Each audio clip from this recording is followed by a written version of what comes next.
hilabtanan ang tagdumalahan sining muragwagan. Madamo gid nga salamat. May agagid sa aton mga pinilangga mga manukulamati. Good morning sa aton mga listeners, sa aton mga mangunguma, mga ngisda, aton mga farm workers, mga farm laborers, kag tubtub sa malabutan sa aton nga tingog, may nga aga sa tanan, kabay pang nakapangapin na kamo. Ang sini nga aga magapadaan kita sa aton nga programa kadalagan sa agrikultura. Kag ini nga programa ginadulong sa inyo sa Department of Agriculture sa pagpanguna sa aton nga Regional Executive Director Remilin Raputer, kaupo ng iya duha ka technical directors, Engineer Jose Albert Baroco, kag Dr. Peter Sorbiega. Of course, ini nga programa kinasakdag man sa Provincial Government of Negros Occidental sa pagpanguna ni Governor Bong Lacson, kaupo ng iyang Vice Gobernador Jeffrey Ferrer. Kag, of course, ini man nga programa ginadulong gid sa inyo sa Office of the Provincial Agriculturist sa pagpanguna sa aton nga Provincial Agriculturist Dr. Edmundo Raul Y. Gausi. Ini ang inyong abyan. Lucila Pirartilia, magadulong naman sa inyo sa mga informasyon, balita, teknolohiya para sa aton mga mangunguma kag mga isda diri sa Negros Occidental. Sini nga aga magatalakay kita sa isa ka matahom nga topiko kag very relevant gid ini subong sa aton nagakatabo sa aton nga pagpanguma, no? So tanan-tanan kita nagapanghakroy sini, no? Kag isa ini siya ka isyu nga kinahanglan nato natubangon kag of course hindi kita magpamilin lang atubangon tani siya, pero mangita kita sa mga pamaagi kung paano nato pahagan-hagan ang epekto sini. So ang akong introduce sa inyo nga topiko subong, no? Ang aton nga mga pamaagi kung paano naton masabat ang krisis na natubang nato nilabi na sa production sa humay, no? Kag sa aton mga crops. So I am talking about sa aton problema nato subong sa pagtaas ang abono kag luwas nga nagtaas ani siya kung hindi pa gid available. So upod na akong diri subong sa akon nga tupad ang aton nga focus sa Office of the Provincial Agriculturist nga hindi naman magliwan sa inyo tungod kay nangin guest man nato din siya kahapon sa aton nga programa. Kag subong nga aga mag-discuss kita or mag-present siya sa mga alternatibo, no, being aton siya nga senior agriculturist sa Office of the Provincial Agriculturist. May amo ni siya nga nakita ng mga strategiya nga pwede ginaton ma-implementar sa aton nga mga lokalidad dira sa aton mga farmers nga dumamati subong. So introduce ko naman liwat ng aton nga kaupo diri nga maghatag siya sa mga alternative nga mga pamaagi sa aton mga farmers subong. So Doc Arman, may aga sa imo kag kumusta man ang imong adlaw sini nga tion sa manog takop lang aton nga March sa sini nga tuig. Mayong aga, Ma'am Lucila, mayong aga sa aton mga abyan nga mga mamunguma, mga mangingisda kag mga mamumugon. Yes. Bilang isa ka pamilya sa patang sang pagpatinad sang sektor sang agrikultura, dinalambot ginamon kamo, no? Kay hindi man kita adlaw magkitanay, madamo nga mga tawo hindi naton maserbisyuhan nga personally. Siguro pag isa sini nga palatuntunan nga ginahimo para labuton naton ang mga kauturan naton nga mamangunguma agud nga posible basig may mahatag pa man kita nga mga suggestion, rekomendasyon, mga good agricultural practices nga mapuslanon dira sa inyo mga natungdan nga mga kaumahan. Ti ang alternatibo nga ginambal sa aton farmcaster, unahon ko anay ang ining bulan sa Marso, may mga nagtanom sa humay pagkatapos bala Ma'am Lucila sa bagyo nga Odette sa bulan sa Enero, Pebrero, Marso, Abril may mga mag-harvest ang ilang humay. Sa report naton diri sa Crop Protection and Agricultural Support Division, inadayday ginaton ang report alin sa January, February kag March. Nakita naton nga nagasaka-saka ang trending sa panubason sa aton mga mangunguma. kay tungod na sang mga adoption man sa mga teknolohiya, kapisan sang mga mangunguma, Yes. isan pa man sa mga resources available para mangsuporta sa aton nga pagprodukto. Yes. Ang nakita naton diri nga luyag naton i-share as far as planting and harvesting is concerned. Yes. Ang bulan sang Abril nga gintanong sa bulan sang Enero, amo na ang aton third cropping, ang sa mga irrigated areas, pagkatapos ni nga nag-harvest sa March ni, kag sang April, ining talpuspuson nga bulan sa Marso, kag sang Abril, nga primero nga mga simana sang Abril, kung ilang taon nato ni, iniktarya ginatos panikaitarya sa aton mga katalamnan nga mga rice area nga pagkatapos ang ani nila hindi na ni dason pag obrahon liwat tungo ginatawag na nga ipapahuwayan. Yun, anay, oh. Pero may duwa na da ka-practice ang aton mga mangunguma, ginaarado na nga daan para nga naka-partially na-cultivate ng farm para sa in preparation for the next cropping. May ibang dira yang inang pagkatapos ani pabayaan na lang. So mapitan naton sa natural o conventional nga pamaagi o kon eksperyensya sa kalabanan, makuhaan pa nila ang napabayan nila nga humay pagkatapos ang sina nga cropping season. Kay hindi na nila pagriturahon liwat ang ilang humayan, makuhaan pa na nila sa patubas bisan pila lang kasako muna ginatawag ginapasalapi nila. Pasalapi, correct. Ukon raton. Nga magsiling kita conventional o sila nung tapos ani magwa lang na liwat ang dason yang bunga. Yes, In about 2 months, not more than 2 months, mabunga na kang makaani ka kay nakapundar na iyang yagamot, kag naga-mantener na siya sa nabilin pa nga sustansya sa duta. Correct. So, nang farmers practice, nang kumbinsido na lang kita sina, nga bisan din na natin pag-atipanon, may kwaon kita. Basta butangan lang na nila sa hayahay, tanda na siya nga ang talamnan, hindi paglawigan sa mga karabaw. Okay. So may sign na gali, Dok, ang natawag na ang mga hayahay na, o nag-insindianay na nangyang mga farming community, mga mangunguma, nga sa pagtapod yada o pagbutang yada sa hayahay. May signage, Oo, nga bisan plastic lang na isang abono, nang nagapakita nang ihalungan ninyo kay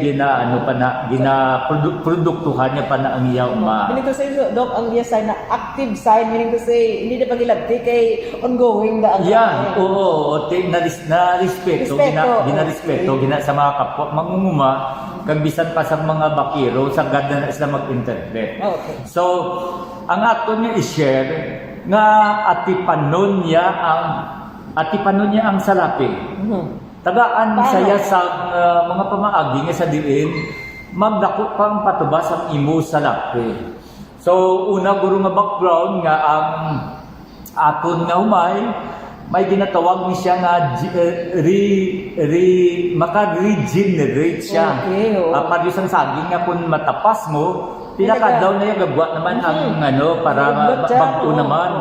Sa side sang sang humay, especially sa mga irrigated areas, kag mga tagdipik nga mga humay, may kapasidad pa na siya nga magsalapi, pero duwa ang klase sang salapi. Ang salapi nga nagwa gin mismo sa ginani mo, kag ang salapi nga nagwa halin sa bag-o nga ng hipi sang humay. So nang sa eksperyensya aktual nga ginhimo pugid kay balaan mo Ma'am Lucila. Farmer kagid certified farmer ni mo sa. Oo. Himudos gid ko nga actual kay isa na siya sa mga rekomendasyon or alternative farming practices sa panahon nga daw na forecast natin nga may El Nino kung paano saguron ang mga salapi. Yes. So sa kalabanan ng gid nga ginahimo ginasagud man na nila pero bunuhan na nila siya lisay ang isa hektarya isa ka bag nga nitrogenous fertilizer.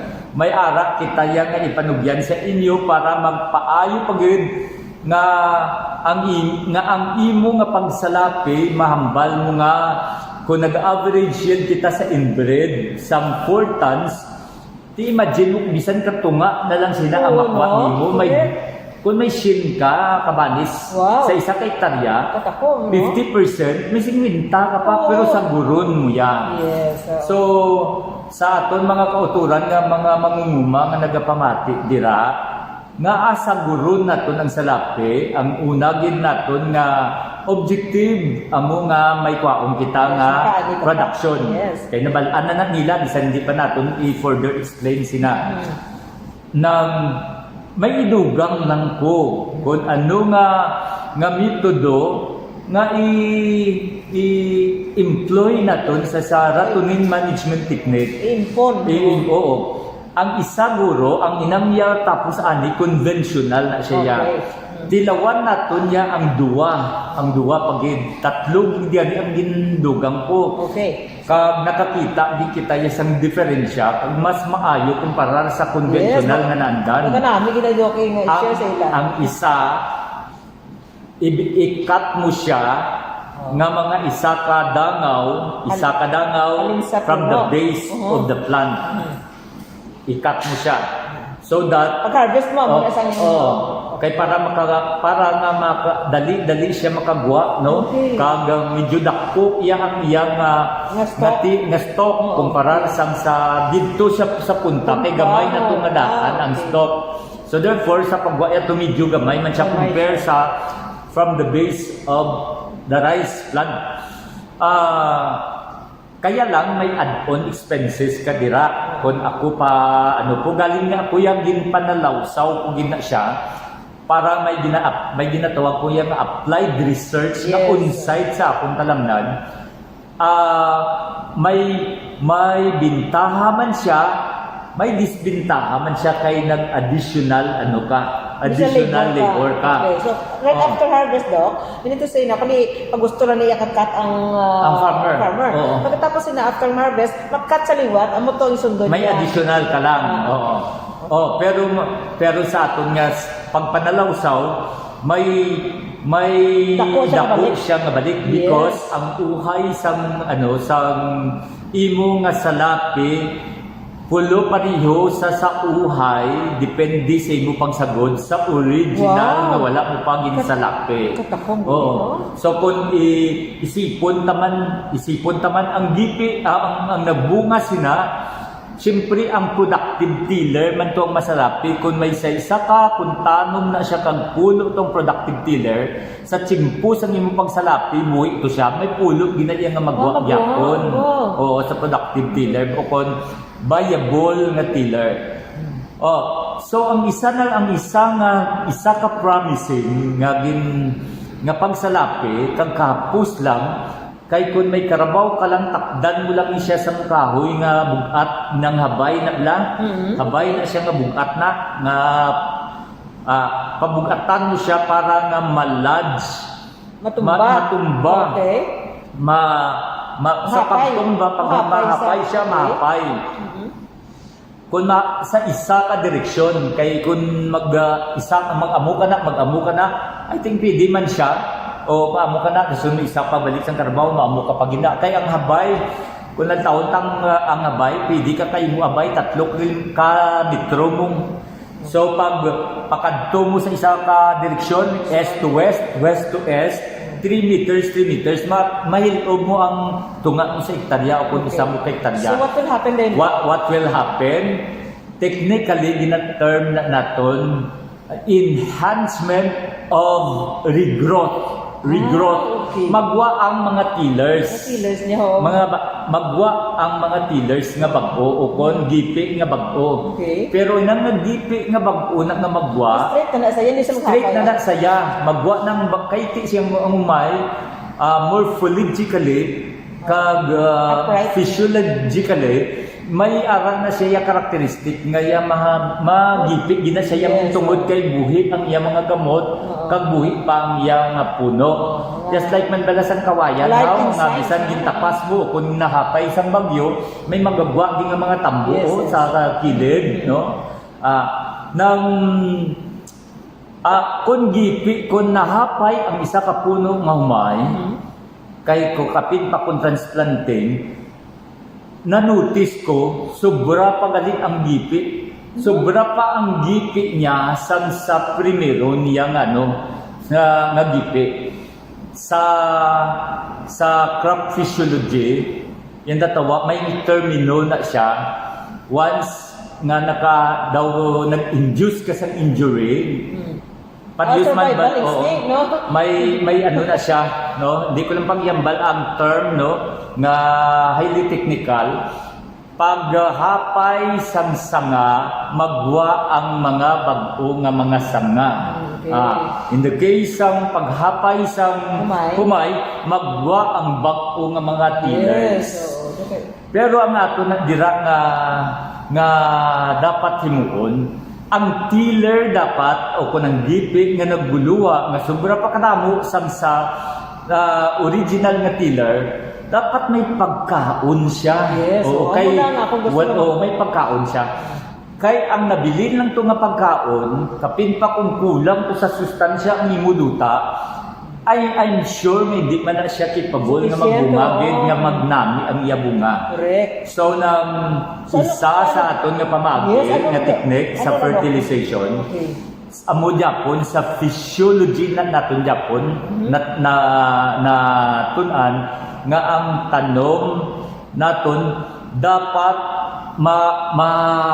makatubo siya, maka-elongate siya, maka-produce sa tillers, cell growth. Siyempre ang nagasuporta na kung macronutrient nabalanta na nitrogen, phosphorus, potassium. Kinahanglan Japon naton ang NPK. Yes. Pero kung luyag naton yang supplement naton sa growth hormone, siyempre ang ano nga mga growth hormone ang dapat naton damo na nakabalo ang nga mga farmer naton maghimo sa FPJ. Fermented plant juice depende sa inyo nga mga gigamit nga materials para spray mo siya because may ara siya growth hormone. So ang ano pagidya nga garantisado nga growth hormone kay hindi na lang gid ang farmer maghala ka paghimo sila kay nabudayan sila may ara na tanan nga daan sa market kag hindi man gid na mahal ang isa matudlo naton ang mga seaweed extract kay ang ining seaweed extract ni may plant growth promoting hormone ni siya cytokinin, gibberellins, antioxin. Ang isa nga taas nila ang gibberellic acid. Ano ang role sang gibberellic acid? Ang hinay nga paglaba, pag-elongate sang stalk, kag sang shoot, ginainhan siya, ginapadasig siya. So nang combining sang growth hormones kag sang aton nga gindugang nga abono tungod kay wala na to sa duta bisan maghatag na lang tagani bisan one bag nga tripole 14 per hectare plus ng sang nitrogen naton nga kung nagbuluwa na naglagba na ang mga gipi kag nagbuluwa na ang mga dahon then that's the time nga kinahanglan na siya i-applyan sa nitrogenous fertilizer to support some vegetative growth sa humay vegetative niya. So ano naman to ang mga dagami, no, nga Yes, may oo. bintaha man bala Ma'am Lucila ang dagami. Oh, ano mo tabo sa ila? Oo, kay naghapay siya, Naghapay less sila. ang pagtubo sa mga hilamon. Okay, O nagtabon jutay siya. na lang, Oo. kung pagbuwa sang nag-green-green na siya, kundi sulputon mo na lang to ang hilamon para Tapos na lang sa punjuton. Tapos na lang kay jutay na lang kay naplipdan na to sa mga Lipdan, dagami oo. ang Ang duta. duta, That's correct. why mahamper ang weed growth ang pagtubo sa mga hilamon. Dok, So ang lang dito. So, when it comes to water management, ano naman na ang level, sa water management, sagad na ang aton mga farmer, pero sa mga ginasalapi na nila, kay wala na irigasyon, basi wala naman sila kwaon. Okay, paano Kay, nila? amo na gani nga ginapapawayan naman lang nila, kay basi close ng irigasyon, wala, So, come hindi na April, tamaguri, hindi na lang tamaguri, ang grasya na lang sa Sa Ginoo. Diyos sa duta nga nagabasa-basa, Yes, oo. kang kung isa ang matunog sa Tunog kagabihon, sa o kung basi may mga isolated rain shower showers, pa. correct. So, mabalaan man na sa ngaton mga farmers sa mga natungdan nila ng mga lugar. Yes.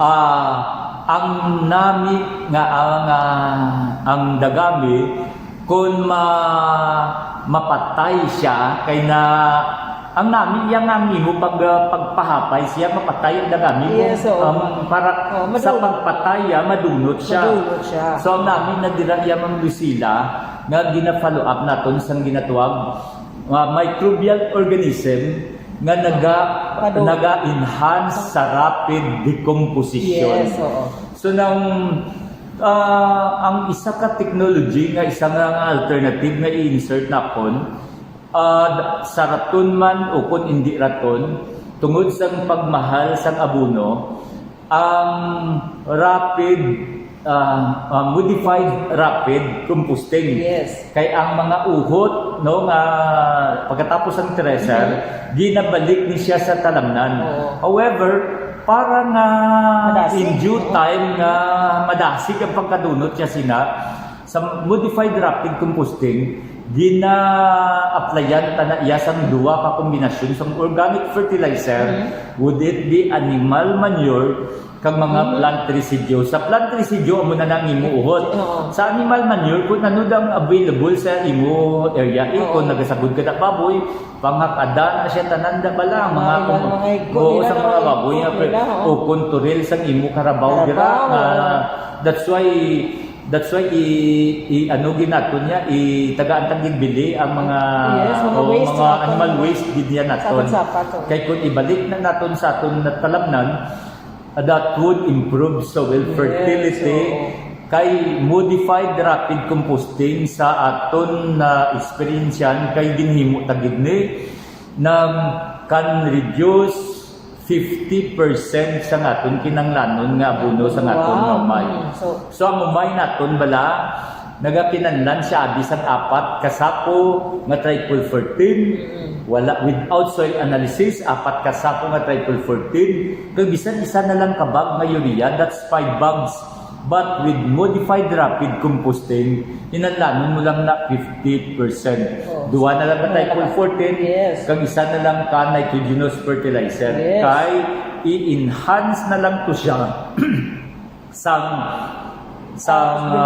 organic fertilizer Yes. nga gin-apply mo. yes. Pero may ara kita nga idugang pagid Yes. nga para nga may nagaayuda gid sa imo nutrient management. That's why between organic farming, integrated nutrient management kag pure nga NPK recommendation noted na niya ang integrated soil and nutrient management. Yes. Kaya ang purpose niya is not just only to fertilize or nourish the plant, but to fertilize and improve The the soil soil. condition. Oo. Correct. Making the soil healthy is all about making our plant Correct. healthy. Producing healthy plants will produce good yield. Yes. So nang amo na siya hindi gina siya madula ngano nga o simple na siya nga ano nga prinsipyo sa oo. production. Okay. So will help no so Yes. will help Ti ang role sa isa ka ginadugang naton nga beneficial microorganism ang isa para mapadasit ang pagdunot sa mga material nga ginbutang naton. Ang dagami, Yes. ang uhot nga ginbalik naton, ang kung tae mada sa sang karabaw, tae baboy o kung chicken dam. Kung ginimpon mo to sila tanan, may isa kita nga although may ara na beneficial microorganism nga decomposer sa aton material sa misay sa mga animal manure, pero hindi gid kung bastante. Madugang ta sa mga beneficial microorganism nga ang iya role sang beneficial microorganism decomposer sa dasig siya magpadunot sang dagami kaguhot, dasig siya magpadunot sa mga kung ano pagid nga ginbutang naton nga mga waste, and dason as decomposer may listen ang decomposition. Number 1. Number 2, ng plant growth promoting siya. O plant growth promoting rhizobacteria siya. Kay ang mga decomposers ni nabilong sila sa bacteria, decomposing bacteria. Ang ikatatlo sa ang plant growth promoting kay nami ang pagtubo yan. Pakitaan na sa mga farmer kay simple lang ang explanation para dasig na ang gatubo sa mga nadunot nga uhot. Bisan tamnan nila gali isang kalabasa, damo na bunga kag dalagko because may decomposed rhizostro lang na ganit yan, no? So ang ikaapat siya nga role amo nga antagonistic effect sa beneficial microorganism. When we say antagonistic effect, daw apat ka alas ang ara sa imo ginabutang. Decomposer sa plant growth promoting rhizobacteria siya ng antagonist siya. So nang antagonist means wala pabalatian ang imo tanom, ginaaway na ang harmful microorganism, particularly mga bakterya kag mga fungal microorganism nga nagapamasakit sa aton tanom. So nang amo ginayang sa crop protection, di na pagulaton niya nga nagmasakit na siya, kundi nga if possible sa balance nga klase sang pagsabod sa aton tanom, ang organic matter, ang beneficial microorganism, dako ang ila role sa nutrient uptake, nutrient ang making an available form of nutrients into available form. So to make it available, may ara nga proseso nga diyan. Oo, may pagka-solubilizer na isa ginatawag phosphate solubilizer kag potassium solubilizer. Kaya ang ara sa carbonized rice hull kung ginagamit sa farmer nga ulingon ang labhang, potassium na da, calcium, etc. Pero pagbutang mo na, nalasay ng farmer, hindi na naman makita nga danamit dason ng tanong. Kaya exactly, hindi na naman makita dason, that's why nalasay na sila. Because wala sang solubilizer making the unavailable form of nutrients into available form. So, meaning to say, ara lang, sa in layman's term, ara lang na siya, pero hindi niya pwede makaon because wala ka sang ginagawa. Kaya makaon niya. Wala nag-convert sa ano. So nang may kulang. Kung ka man abi bugas nga ilaw, mayo man sa iyo, siyempre lutuon mo hindi bala kamuti nga ilaw, pwede man makaon kung gutom ka, pero namit di nga lutuon mo. And so with some mga taisang carbonized rice hull even 1846 gani na nga kaya gusto mo ginmahal kay para sa nimo nga epektibo, hindi ta nakambal yang nga epektibo kun ang aton duta acidic because wala sang beneficial microorganism nga naga-convert sang unavailable form of phosphorus nga sa 1620 sa 1846 into available form.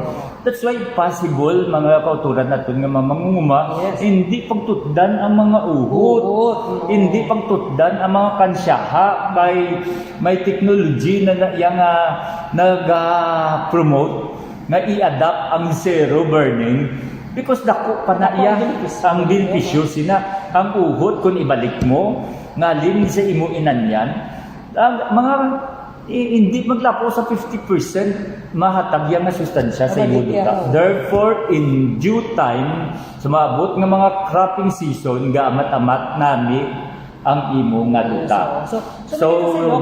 Minito si Doc, hindi sila magka-discourage nga ang ila application subong, hindi nila makita rekta because ang effects ng ginubran ninyo nga mga maayo nga mga technologies, sustaining na siya mo makita. Slow release na siya. Yes, slow na siya. Hinay lang siya pero kanunay. Yes, ara. Oo. Just like nga muna, kaya amugin man sa una, nga wala man gabuno sa una, tungod fertile to ang duta. Yes, oo. Daso bungay dito mag-anoy sila because ang microorganism kang nakapaway ang ilang mga duta. Okay. So there you have it mga kauturan ato mga biyano nga mga manguma. Kabay pa nga may nakuha naman kamo nga mga ideya nga sa aton nga sitwasyon subong kinahanglan nga di ba laging tudloan kamo sa aton nga school on air smart class agriculture to be smart at the same time makapangkita kita sa pamaagi nga mapahagan-hagan ang aton nga gasto pero ang aton nga production amo gihapon kag mataas gyapon aton nakita. So kabay pa nga sa liwat ang nakahatag naman kami sa mga impormasyon. Kag salamat kayo Doc sa imong nga tiempo sa paghatag sa aton sa tiod sa nga aga. Kag magakita na naman kita sa dason nga semana. Doc, salamat kayo. Salamat sa tanan nga nagapamati kag tilawin lang no kay para maprubahan. Siyensya ni siya kag art and science equals technology. Ti ang teknolohiya na tilawan na iya. Ti ang ginalantaw naton pirmi ipadakuon ng patubas pagamayon ang gasto pero nami gid patambukon ang duta para nga sa uli gamot ang panahon gamay ang gasto sa aton mga mamamayan. Sige. Okay, madaming nga salamat iniliwat ang inyong abiyan kay sa inyong mga kamot nagasandig ang kalalaga sa agrikultura.